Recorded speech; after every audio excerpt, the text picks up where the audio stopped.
Ah, yes, the perfect combination of sports and blasphemy. Jake Paul is the greatest boxer of all time. No, no, no, not even just boxer. Jake Paul is the greatest athlete of all time. The former YouTube icon turned social pariah is once again in the headlines, and this time it's not for having his house raided by the FBI. Remember that? But with his rocky past behind him, Jake Paul has found his new career. He's won boxing matches against fellow YouTuber Deji, former dunk contest champion Nate Robinson, and the man the UFC thought was worth one of their biggest stars, Ben Askren.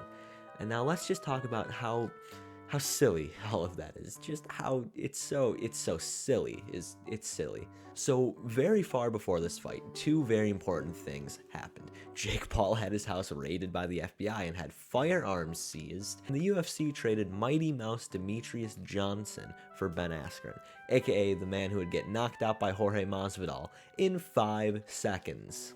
So let's talk about Jake Paul first, because he's the most interesting part of this. And that's saying something, because Jake Paul is about as interesting as a rock with a googly eye glued to it, except the googly eye fell off, so now it's just a ring of glue. His personality is comparable to that of a goldfish you win at a carnival and then forget to feed for 2 weeks before flushing it down in the toilet. It's like if a slice of white bread made a loaf of white bread. Jake Paul sucks is what I'm saying. Sorry, Jake, you're a bit of an easy target, but it's still fun. Right, so back in the sacred year of 2017, when PewDiePie was still the most subscribed YouTuber and life just seemed so much more simple, Jake Paul rose up from the ashes of Vine and instantly made his mark on YouTube with terrible vlog content and the worst group of people ever known, and they were known as Team 10.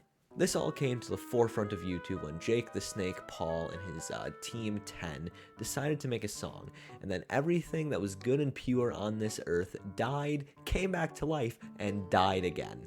It's Everyday Bro, maybe the worst attempt at rapping, other than when Wendy's got sick of being a shitty Twitter account and decided to drop a mixtape. The song has been ragged on about, a million different times and a million different ways, so it seems a bit redundant to mock the song once again. But I'm gonna do it anyways. The song sounded like if that one conservative rich family that lives in your town wanted even more money, so they decided to buy some studio time, make this song, and then pay the local radio stations to play it. It's like if a cult leader kidnapped a music producer and forced him to help make a song. It's like if John Cena got shrunk down in size, hit over the head with a frying pan, and was then forced to make a song about how great he is. It's like if everything that people hated about rap was put into a rap song, and also Nick Crompton called England a city. Why did he say that? Did no one even listen over the song? How do you not catch that? But post Everyday Bro Jake Paul has just been straight up not having a good time. Was it due to the song being so bad that people were making Jake Paul voodoo dolls and endlessly stabbing it with needles? Maybe. No, it's just because Jake is, well, a shit person. After the release of this song, Jake had a series of unfortunate YouTuber events happen to him, namely being dropped by the Disney Channel, having other YouTubers, including his own brother, lampoon his horrific content. But hey, at least Jake didn't film a dead body, and then post it on YouTube for his mainly child fan base. Nice job, getting the bare minimum, Jake. Bravo. Fast forward to the year 2020, because everyone rightfully stopped caring about Jake Paul after 2019, and he had his house literally raided by the FBI. Why is no one bringing this up? It was due to the fact that, get this, he was allegedly looting stores during the riots that ensued in summer of 2020. Can you believe that? Jake Paul doing bad things? Get out of town. The FBI decided to see what Jake Paul was up to, so they raided his mansion, and guess what? They found guns. They found a lot of guns. They found too many guns for Jake Paul to be owning. Jake Paul, he boxed another YouTuber I know nothing about, Deji, in 2019, and after that he had been irrelevant until his house got raided by the FBI. This and hosting large parties at the height of a worldwide pandemic. So thanks, Jake, you're just a great guy. So yeah, house raided by the FBI, punching bag of the internet again for a week. Jake decided to do what any smart man would do in that situation and pursue a boxing career. Like, seriously, he started training to be a boxer, and then he had a fight against legit athlete and NBA dunk contest champion Nate Robinson, and he fucking won.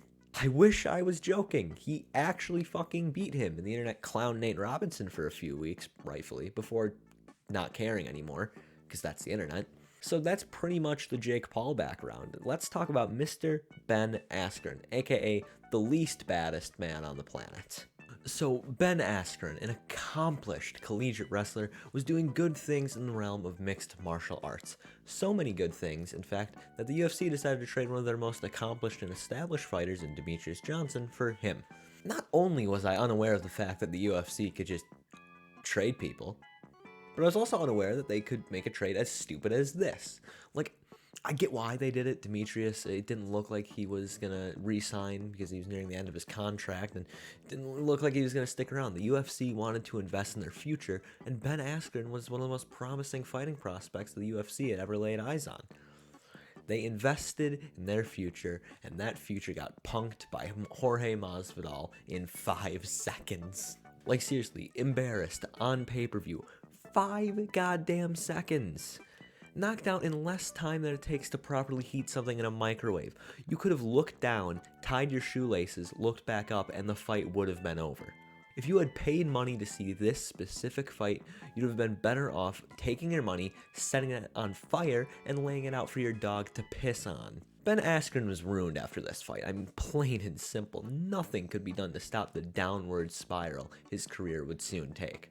All because he decided to run flush into Masvidal's knee. You idiot. His knee was right there. It was right in front of you, and you just ran into it. Stupid. So after the UFC watched their most promising prospect turn into a pile of dog shit with a pair of board shorts on, they simply gave up on him. He fought one more fight in the UFC, lost, and was out forever. Simply put, Ben Askren was not a very good striker. He could wrestle, he could beat you on the mat, but if you're trying to fight him standing up, then you are going to be dominant over him.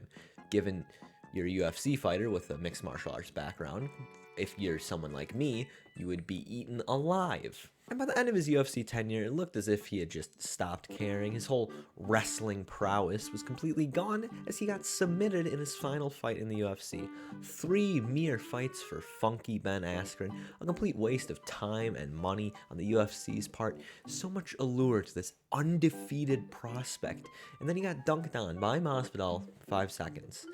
It's still so impressive. It shouldn't have happened, but it did.